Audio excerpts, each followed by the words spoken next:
Friday.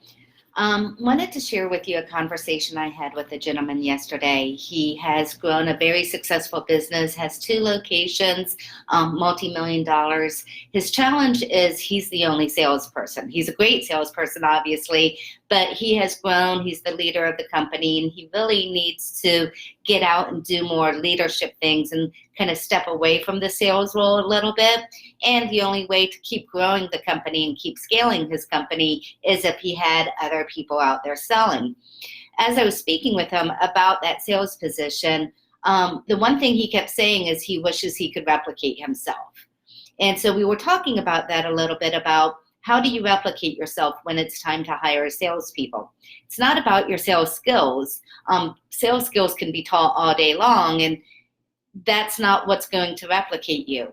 What's going to replicate you if you've been a very successful small business owner and you're trying to hire that first salesperson is 2 things. Let me talk about that. 1, what is your why?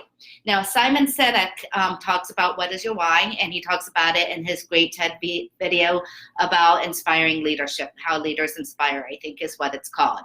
But what is your why is also about how you hire. This gentleman's why is that he really wanted to give more than what people were paying for.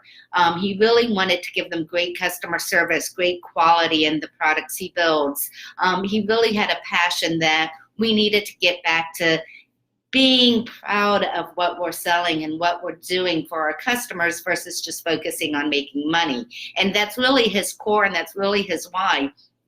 And I explained to him that when he goes out and hires that first salesperson, he needs to find people who match that why, that they have that same passion of being able to give quality work and being able to really serve people and give them more than what they pay for.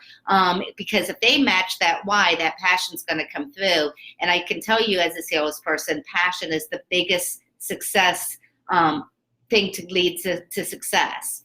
The other thing is your brand is what people say about you when you're not in the room. So your brand is not just your logo, your tagline, your colors, all those things that people think of when they think of brand. Your brand is everything from how your salesperson represents themselves to your customer service to what happens when somebody calls your company on the phone. Do they get a real person? Do they get an automated service?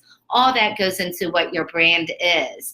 And that kind of starts with what is your why.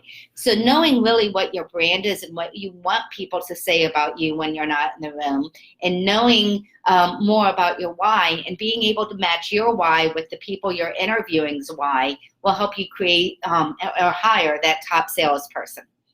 Hope you guys have a great new year.